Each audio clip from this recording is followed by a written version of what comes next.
하나님께서 계시도다.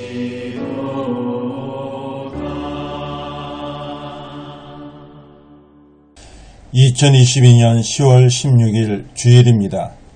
매일 성경 오늘의 말씀은 사무엘하 17장 1절에서 14절까지입니다. 세상 지혜를 이기는 지혜라는 제목으로 말씀을 드리겠습니다. 반란을 일으킨 압살롬에게는 아히도멜과 후세라는 두 명의 책사가 있었습니다.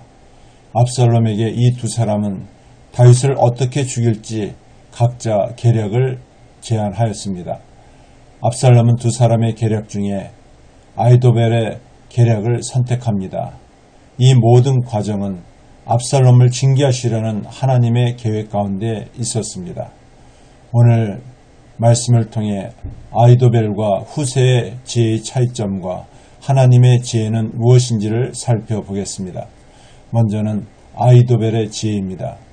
그는 다윗의 약점을 드러내어 성공 가능성이 높은 전략을 제시하였습니다.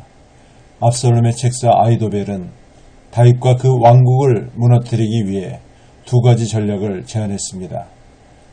먼저는 압살롬이 다윗의 후궁들과 동침하는 것입니다. 둘째는 신속하게 다윗을 추격하여 지친 다윗만 죽여 전쟁을 끝내겠다는 것입니다. 그는 1만 2천 명의 군사를 직접 이끌고 당장 출발해서 밤중에 다윗을 공격하겠다고 말합니다.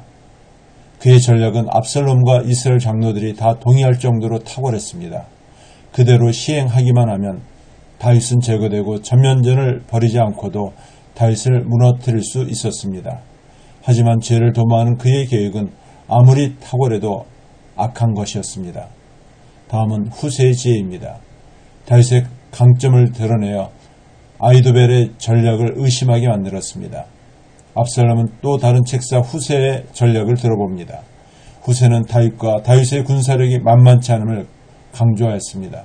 후세는 아히도벨의 계획이 다윗과 그의 용사들을 과소평가한 옳지 못한 전략이며 자칫 압살롬의 군대가 큰 희생만 가져올 수 있다고 정면으로 반박하였습니다.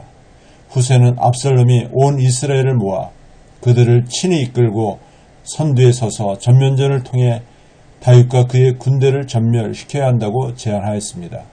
후세는 압살롬의 허영심을 자극했습니다. 마지막으로 하나님의 지혜입니다.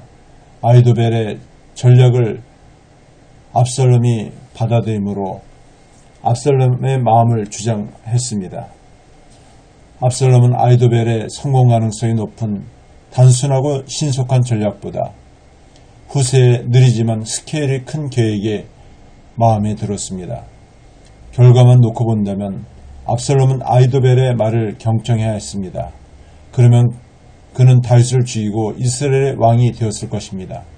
하지만 그는 결국 아히도벨의 타고난 계획을 버리고 후세의 무모한 제안을 선택합니다. 이는 하나님의 간섭하심이 있었기 때문입니다. 아히도벨은 더 높고 더 크고 더 많은 것을 차지할 수 있다는 후세의 말에 속아 넘어가 어리석은 선택을 하고 말았습니다. 다윗에게 치명적일 수 있었던 아히도벨의 계획은 결국 무산되고 말았습니다. 말씀을 맺습니다. 이 모든 과정에 하나님의 보이지 않는 하나님의 손길이 있었습니다. 이처럼 하나님은 다윗을 사람 막대기와 인생 채찍으로 치시되 그의 등불을 꺼지지 않도록 보호하셨습니다. 하나님은 아히도벨의 모략을 어리석게 하옵소서라는 다윗의 기도가 아히도벨의 지혜를 이기게 하였습니다. 세상 지혜를 이기는 지혜는 인간적 욕심과 교만을 내려놓고 하나님을 의지하는 것입니다. 하나님을 의지하지 않으면 세상의 압도적인 지혜와 정보 모든 것이 헛된 것이 되고 말 것입니다.